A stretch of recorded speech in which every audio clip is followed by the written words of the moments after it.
मोला भाटो कावे ओ तोर दीदी के बनहु में डौका भाटो कावे ओ मोला भाटो कावे ओ तोर दीदी के बनहु में डौका भाटो कावे ओ ठेंगा देखा के झन छाटो कावे ओ तोला भाटो कहूगा मोर दीदी के बनबे घरवारा भाटो कहूगा तोला जीजा कहूगा मोर दीदी के बनबे घरवारा जीजा कहूगा।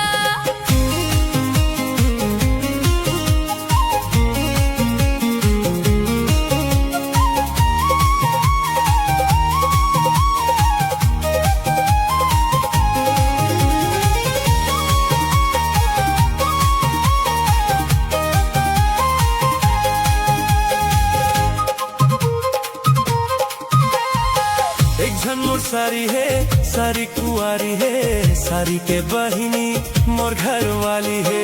एक झन मोर सारी है सारी कुआरी है सारी के बहिनी मोर घर वाली है। तै भाटो कहबे तै भाटो कावे ओ तोर दीदी के बनहु में डौका भाटो कावे ओ तोला भाटो कहूगा मोर दीदी के बनबे घरवारा भाटो कहूगा।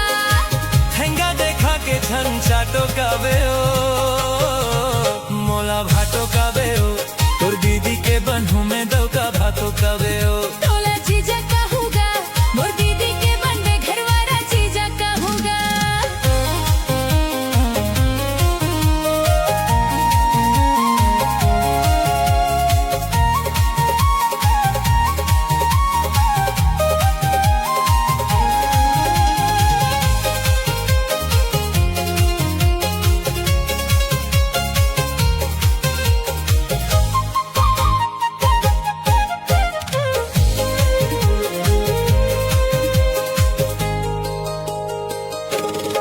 सारी सारी कहके मोलारी छथे जी अपन माया माँ मोला फंसथे जी।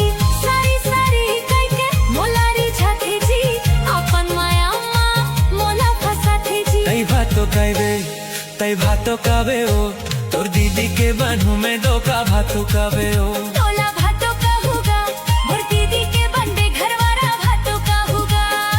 ठेंगा देखा के झन छाटो कावे ओ मोला भाटो कावे ओ तोर दीदी के बनहु में डौका भाटो कावे ओ तोला जीजा कहूगा मोर दीदी के बनबे घरवारा जीजा कहूगा। मोला भाटो कावे ओ तोर दीदी के बनहु में डौका भाटो कावे ओ तोला जीजा कहूगा मोर दीदी के बनबे घरवारा जीजा कहूगा।